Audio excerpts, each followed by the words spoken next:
Hey guys, we got this 2010 Corolla here today. Now it's got a check engine light on with a P0420 fault code, which is catalyst system efficiency below threshold. So the catalytic converter is no longer able to convert exhaust gases properly to remove harmful chemicals and do that conversion. So what we've got is a direct replacement system from Auto Shack. Now this system costs under $400 Canadian, and I'll show you what you're going to get with that. You can see we've got our front pipe here that comes with one cat up front, the secondary cat down below, a resonator. We have our package of spring bolt kits. We've got a clamp to clamp them together in case you're doing this at home. I know a lot of you guys don't have welder. We get two donut gaskets for the front flange and the flange at the back. And you can see here, yeah, they've sectioned it in two pieces, right? So this just slips in. This is the secondary pipe that runs along to the back, and the flange that hops up over the rear axle or frame, if you would like to call it. So that's pretty amazing that they offer a kit like that. Everything you need for under $400. So this is pretty much everything except the exhaust manifold and the muffler, right? Yeah, exactly. Wow. It is. We're gonna see what it's like and how it holds up. So I'm pretty pumped about that. Now, some tools that you're gonna probably want to get are you're probably gonna want a light so you can see what you're doing. You're definitely gonna need an oxygen sensor socket. This one is a 22 millimeter. That's the size we're going to be using. It's a snap-on socket, but you can use whatever cheap one you can find. You could also use a wrench if you wanted to, but I don't recommend using an open wrench. They have a tendency to round the sensors off. So we're also going to need a 14 millimeter socket, and that's for the spring bolts on the front and the back. They are both 14 millimeter. The nut on the other side of the bolt where it goes in should be welded on. These things have a tendency of rusting, and then a lot of times turns into a whole situation. But let's just pretend that everything's good. Now I've got a 17 mil because the front spring bolts have been replaced with aftermarket ones because they've already rotted out. So you're only gonna need the 14. And I guess whatever size the U-bolt nuts are, I'll find that out and let you know. And you might need some sort of cleaning device. The gaskets, usually once they're seated in there for a long time and come out, sometimes they leave some crap in there, and the surface might not be super awesome to seal against. So I might be using a little bit of this stuff. This is just high temp RTV copper silicone gasket maker by Loctite, and it's good for 700 degrees Fahrenheit. So it's some good stuff. It's tried and tested. I have been using that stuff for years. So let's get underneath of this car. First thing we're going to have to do here is I'm going to remove this oxygen sensor. Now this connector, this wiring harness goes up into the car. The connector is underneath of where the center console comes down. If you like pull the carpet down, the connector's like right there by your foot. Now, I'm just gonna leave it in there, and I'm gonna try to unwind this oxygen sensor, and make sure that you take this clip off right here. We don't want to wind up the wiring too much. So if we can get that off with like a trim tool or something, flathead screwdriver, you can probably pop that off. So let me just get my oxygen sensor socket and we'll get this thing out.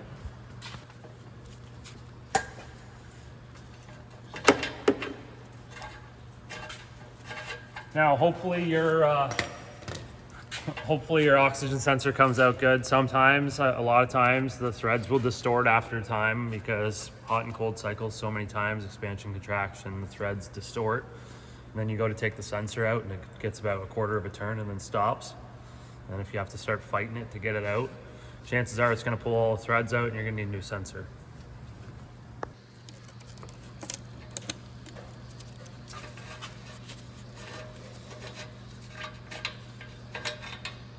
Perfect. Sensor is now out. And while this is out, if you have some compressed air or something, you could blow this out. Sometimes you get some carbon soot deposits that build up in the sensor, which can give you some not very accurate readings sometimes. Okay, next thing I'm gonna do is remove our spring bolts. So we've got two up here. Yeah, one up on this side, one up on this side, and they should be 14 millimeter bolts. Like I say, might have been replaced with an aftermarket kit, so they're 17 with 14 millimeter nuts on the backside. And then once I get those out, I'll be removing these ones. These are still the original ones, so two 14 millimeter bolts. And don't worry about the pipe dropping down because we're still attached here by the hangers. So you're cool to just completely take all those bolts out. So let's get at it.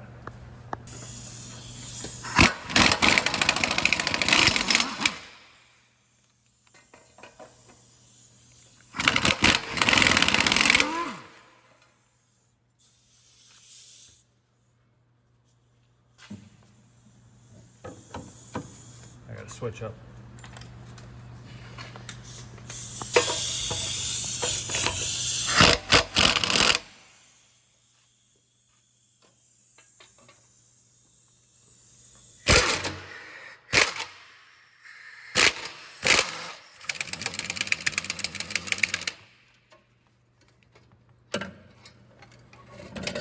That's kind of the crappy thing about these aftermarket kits is like you got to put a nut on the backside. Most of them rot off anyways, but it just sucks because now you got to like reach up in behind with a wrench.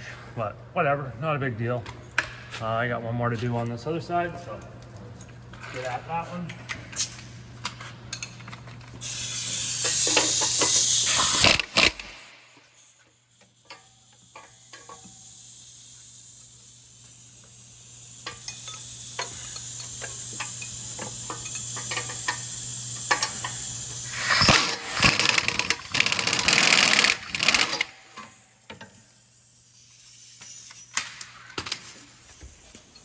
Yeah.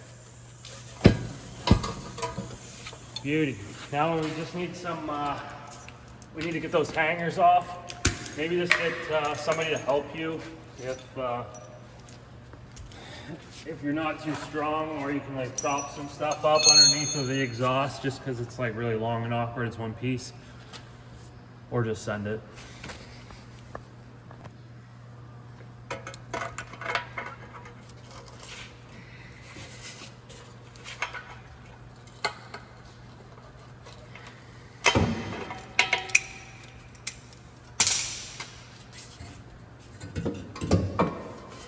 Just like that, one big piece.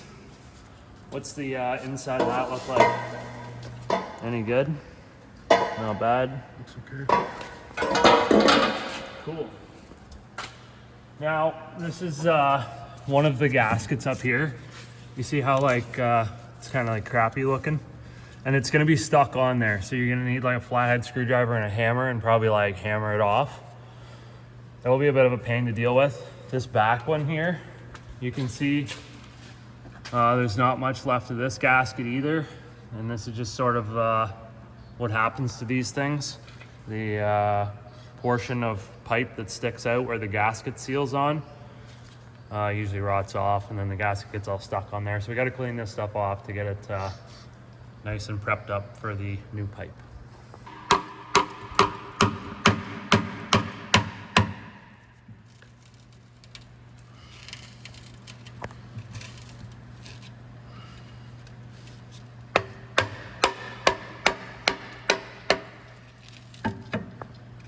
All right, hopefully yours comes off nice like that.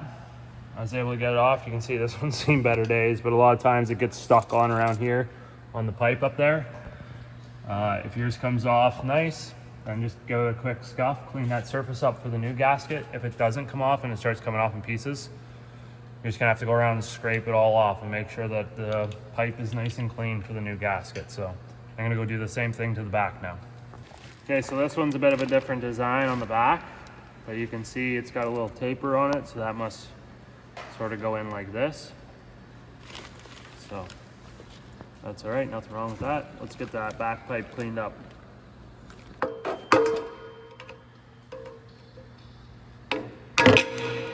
really don't want to.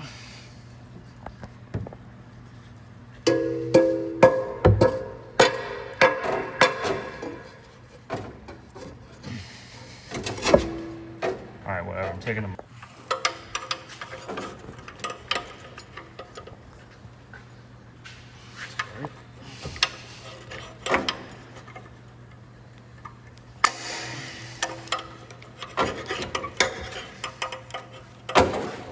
I need to get like pry button behind that.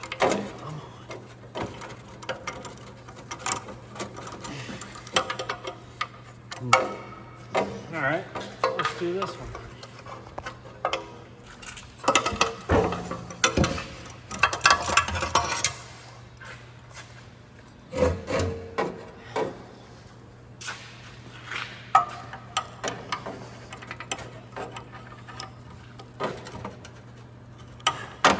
There we go.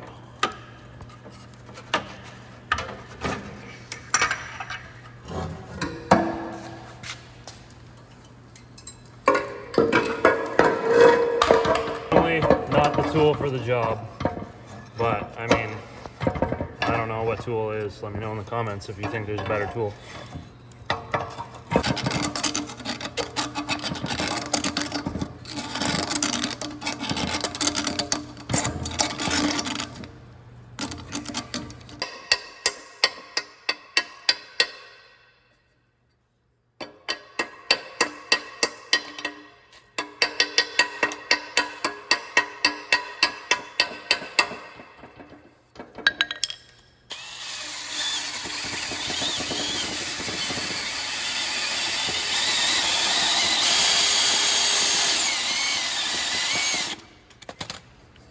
About as clean as she's getting. I'm going to just knock the rest of the crap that's out, that fell inside of that, knock it out, and then I'm gonna be using some of that high temp silicone to fill in all that pitting. You can see how it's the metal's all pitted and stuff, and that just happens to these flanges, right? They rust, they go through some hot and cold temperatures all their life. So some high temp silicone to fill that in will definitely make a nice seal. All right, we got muffler all cleaned up, put her back on here. I preach this stuff every time we make a video, and I gotta do with something with rubber. Silicone spray works wonders on exhaust hangers, keeps the hanger like from getting stuck in the rubber, just makes it like nice and slippery and it doesn't hurt the rubber. To see if this thing fits half decent. I put the gasket in there, by the way, so the tapered edge faces towards you, and it just sits on there. It's actually a pretty snug fit. Now I'm gonna try to I'm gonna have to put these hangers on first.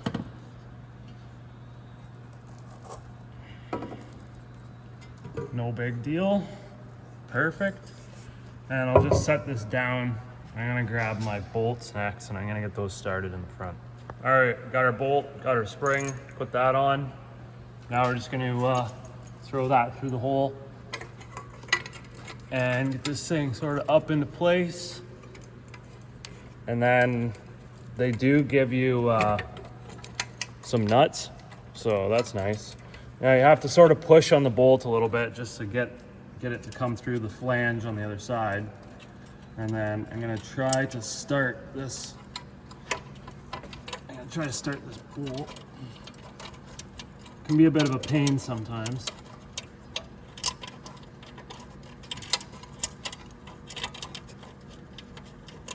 I might have to push on it with my socket with an extension and do it that way, because you just yeah, the spring's too thick. You can't physically like push it unless you're like really strong. So, oh yeah, by the way, the spring is tapered as well. You may not be able to see that, but one side is a smaller diameter. So the small side goes on there. You can see how nicely that fits versus the other way around, it overhangs. So make sure you put it on that way.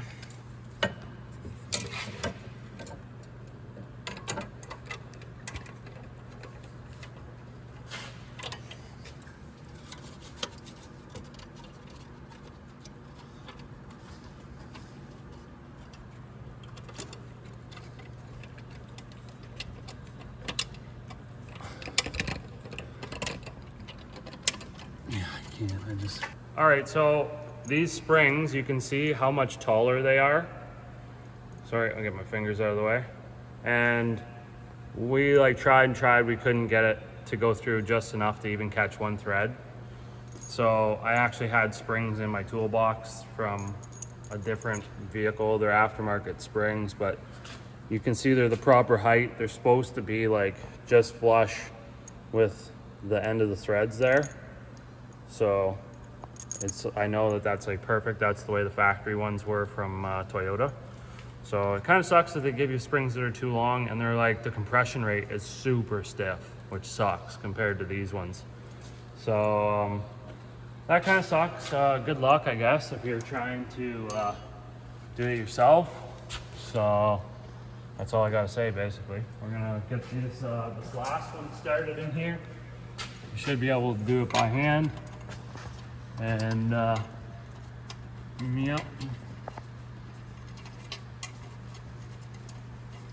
That one, I forgot, it still has threads in it, so I can just ram it down.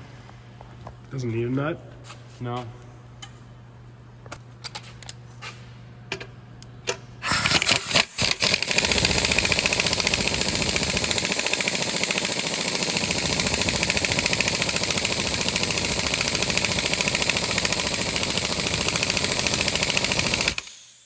Okay, now I'm gonna run this other side down. I'm probably gonna need a wrench.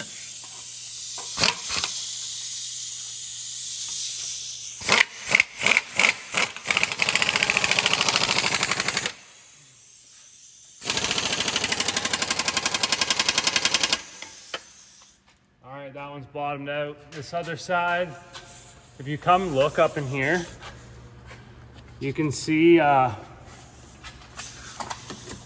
threads in between the flange and how much further you need to go.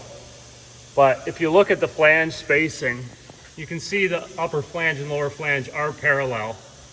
So that's about as far as I want to go, really. I don't want to go any further than that. Now, one thing that sort of happens on these, and I'll tell you what's happening right here, is this, the end of the bolt has like, it's sort of flared out. So it's actually caught on the flange right now. So if I like twist this pipe, it should, it might be too tight right now, but it should let go.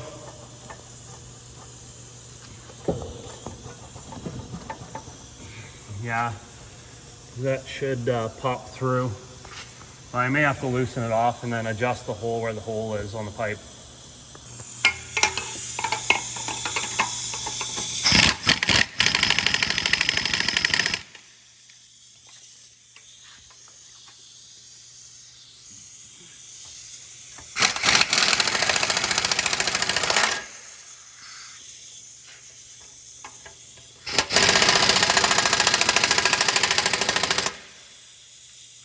No? It's not going through? Yeah. It's through. Oh, it is.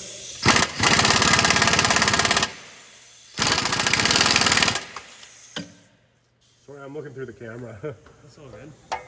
We'll just tighten it down until it bottoms out. Yeah. Let me know when we're Probably right there. okay, perfect. So that's good.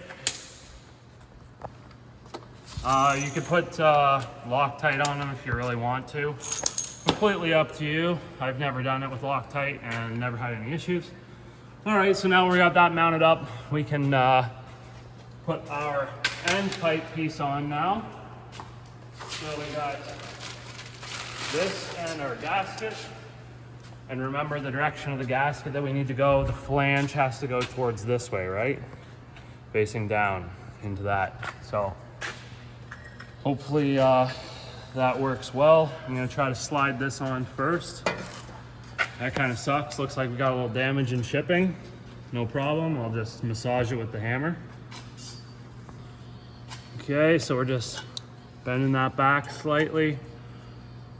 No big deal. Looks good to me. Let's try that now.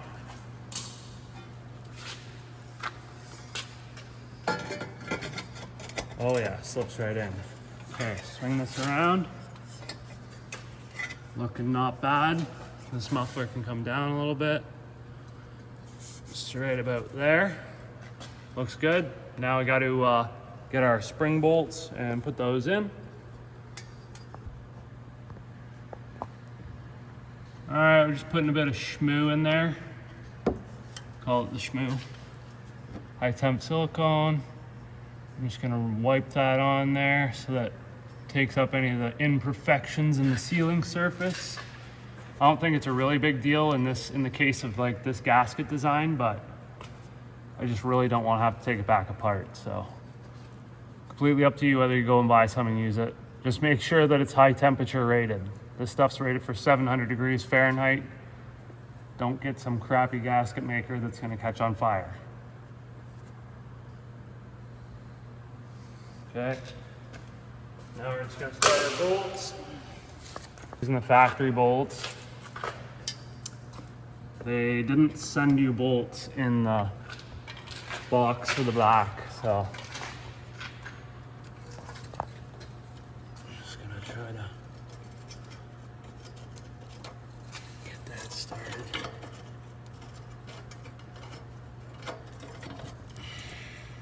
Should have wiped my finger off first.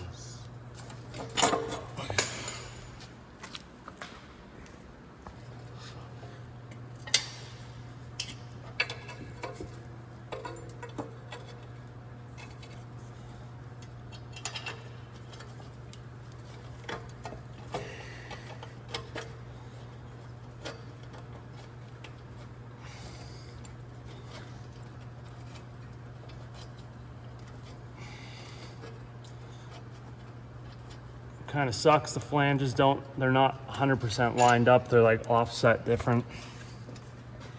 I push it down this way maybe.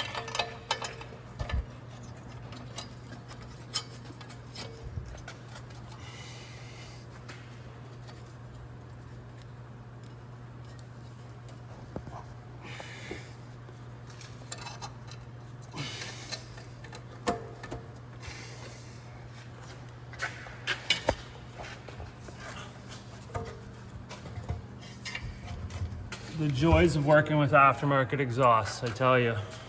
That's what I loved about putting in factory Toyota exhausts, is everything lines up perfect every time, no problems. This isn't too bad. It's not. I shouldn't even complain.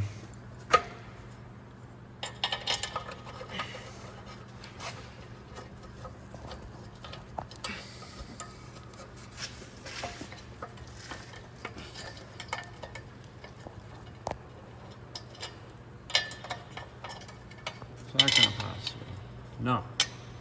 Literally have to like hog that hole out. Okay, so here's the problem. The factory bolts that you get that should be on your Toyota have these edges on them, okay? And those are there so that when the bolt is there, it should thread in and tighten all the way down until it bottoms out. And that's what stops it and makes it bottom out.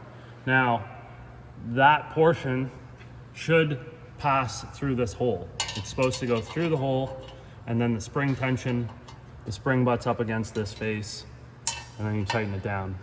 But the hole that they put in here in the flange isn't big enough for that to pass through. And they don't include bolts in the kit, so that's unfortunate that the factory hardware is non-compatible with that flange. But for the price, what do you expect? So I'm really not complaining because it's a quite easy fix. You can just grind that down till it's the same size as the bolt. Not a big deal. It's gonna bottom out anyways because there's no more threads. So that's what I'm gonna do. I'm just gonna grind these bolts down. You could also just drill these holes bigger if you wanted to. Just enough for those bolts to pass through. Completely up to you. Either option will solve your problem. It's an easy fix for you, but it's an easy design flaw for them where they could have just made those bigger. 100%, for sure. I agree. That should be fixed, and I could email them about it. I'm sure they won't do anything, but I'll let them know anyways. Maybe send them this video. They probably use a generic. I'm sure they do. That just accepts regular bolts. Yeah.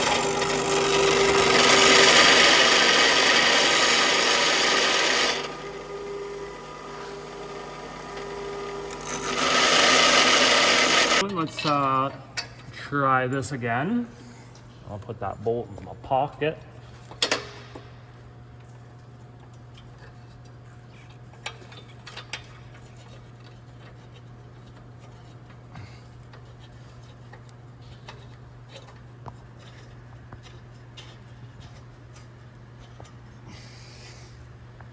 Get that kind of lined up a little bit. Get our other bolt.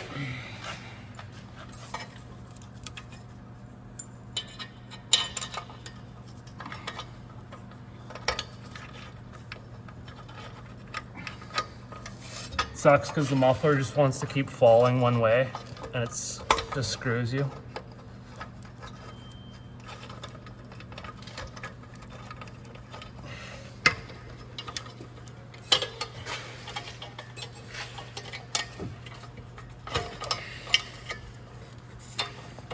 I'm just gonna impact gun it in.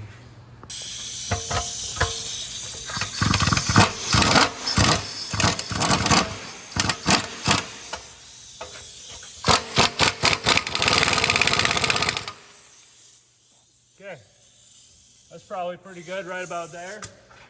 Obviously our springs are completely collapsed, but whatever, all good. Flange looks good, gasket looks good. This is still tippy because we need to put our clamp on next, so no big deal. We'll get the clamp. All right, so I'm just gonna slip this around. Start that on there like so. Get our nuts started. Now just make sure that the tailpipe portion of the exhaust that we're replacing is as forward as it can be, and double check your fitment on everything, that nothing's gonna rub, but we need to make sure that it's together like that. And completely up to you whether you want it angled straight down or not. I like to angle these to the side as much as I can, just because sometimes these studs will get caught on things when you're driving. Gas. So you know what they say, third time's the charm.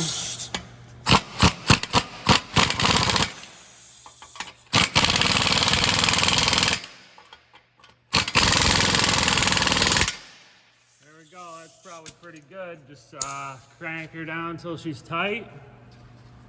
We'll give her the old shake test to make sure that we're not hitting anything, which we're not.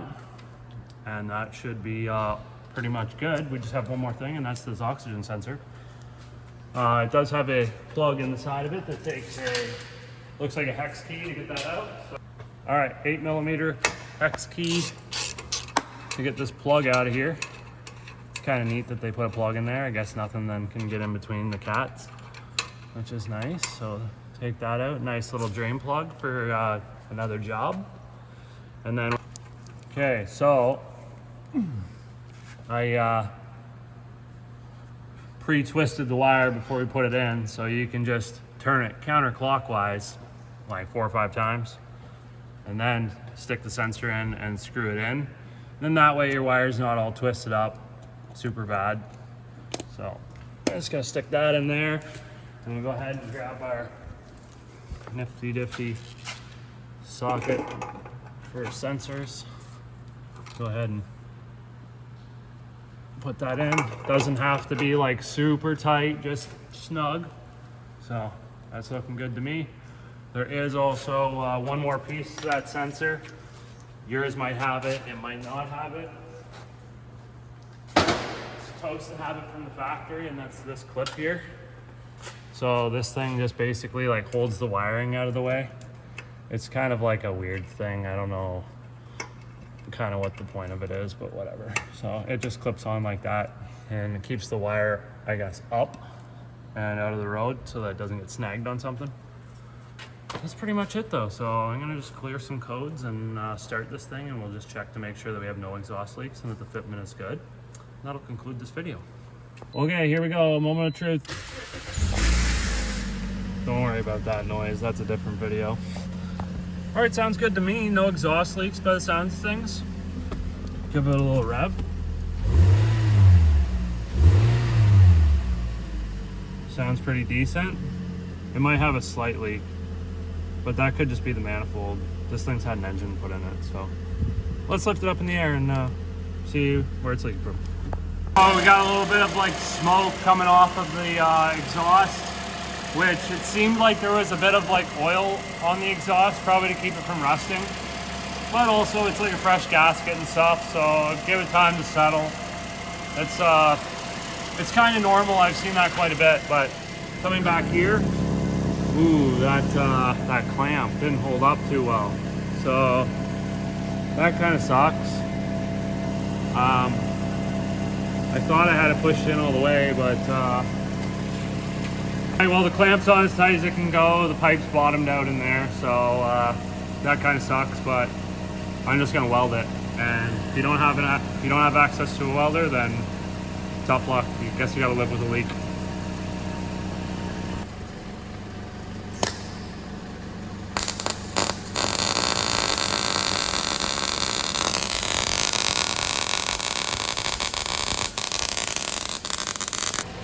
All right, so I welded it, which I was gonna do in the first place, but then I thought, you know what, I'll use the clamp in the package just like everybody else is gonna do, and should have just welded it right from the get-go. But no, maybe yours will seal up, I don't know.